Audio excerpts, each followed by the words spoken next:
jika kalian berdoa memohon kepada Allah Subhanahu wa taala, maka hendaknya kalian berdoa memohon dengan butuni akufikum, dengan telapak tangan kalian menghadap ke atas, dan jangan mohon dengan biduhuriha, dengan telapak tangan tertelungkup atau dengan punggung tangan menghadap ke atas.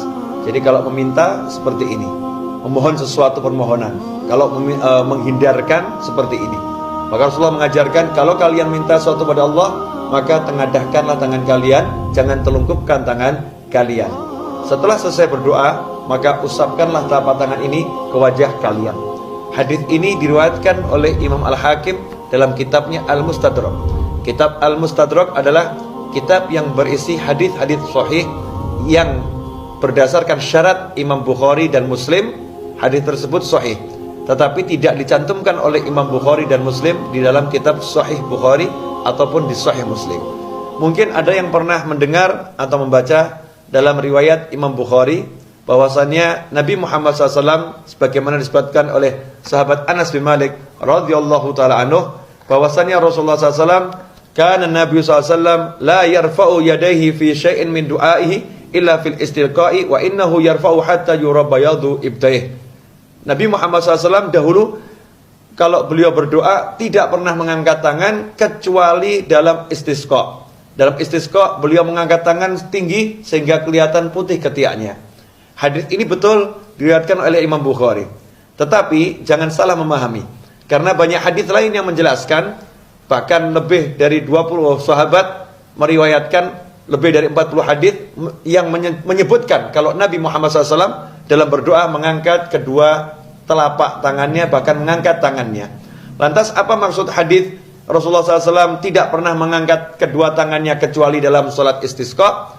Yang dimaksud adalah tidak pernah mengangkat tangannya setinggi itu.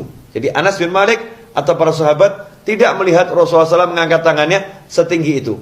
Bukan berarti Nabi Muhammad SAW tidak pernah mengangkat tangan dalam berdoa. Karena dalam Sahih Bukhari sendiri diriwayatkan bahwasannya Nabi Ibrahim alaihissalam ketika Nabi Ibrahim berdoa membaca wahyu Allah Ta'ala dalam surat Ibrahim ayat 37, Rabbana inni askantu min dzurriyyati biwadin ghairi dzi zar'in 'inda baitikal muharrami Rabbana liyuqimus salata faj'al af'idatan minan nasi tahwi ilaihim warzuqhum minats thamarati la'allahum yashkurun. Ketika Nabi Ibrahim berdoa, dengan doa tersebut beliau pun menghadap ke arah Ka'bah dan mengangkat kedua tangannya. Bahkan diriwayatkan oleh Imam Muslim dalam kitab sahihnya, setelah selesai Fathul Mekah, Baginda Muhammad sallallahu alaihi wasallam melakukan tawaf, kemudian Rasulullah sallallahu alaihi wasallam naik ke Bukit Sofa. Beliau naik ke Bukit Sofa, kemudian beliau menghadap ke arah kiblat seperti Nabi Ibrahim dahulu menghadap ke arah kiblat, kemudian beliau mengangkat tangan dan berdoa kepada Allah Subhanahu wa taala. Dan banyak hadis lain, semisal hadis yang diriwayatkan oleh Imam Abi Dawud, juga oleh Ibnu Majah, kemudian Imam Tirmidzi, Ibnu Hibban, Al-Hakim. Mereka semua meriwayatkan hadis yang menurut Imam Bukhari dan Muslim hadisnya sahih, yaitu Rasulullah SAW bersabda, Innallaha hayyun karimun yastahyi idza rafa'a ar-rajulu ilaihi yadayhi an yaruddahuma sifran khaibatain. Sesungguhnya Allah Subhanahu wa taala hayyun, Allah Maha malu.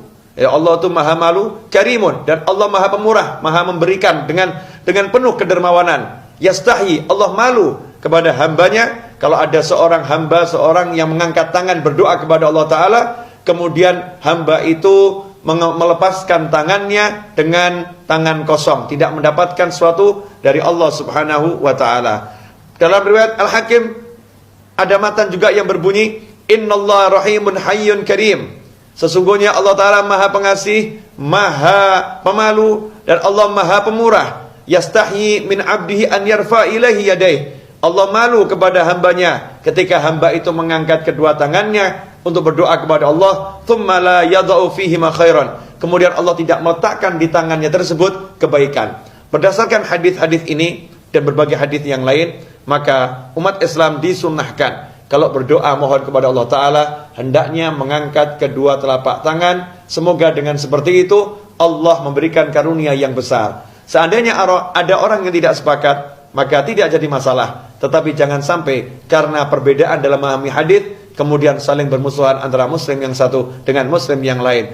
Ikhwani rahimakumullah, semoga apa yang saya sampaikan ini bermanfaat untuk kita semua dalam kehidupan dunia dan akhirah. Mari kita sebarluaskan dan kita simak kajian-kajian berikutnya. Wabillahi taufiq wal hidayah. Wassalamualaikum warahmatullahi wabarakatuh.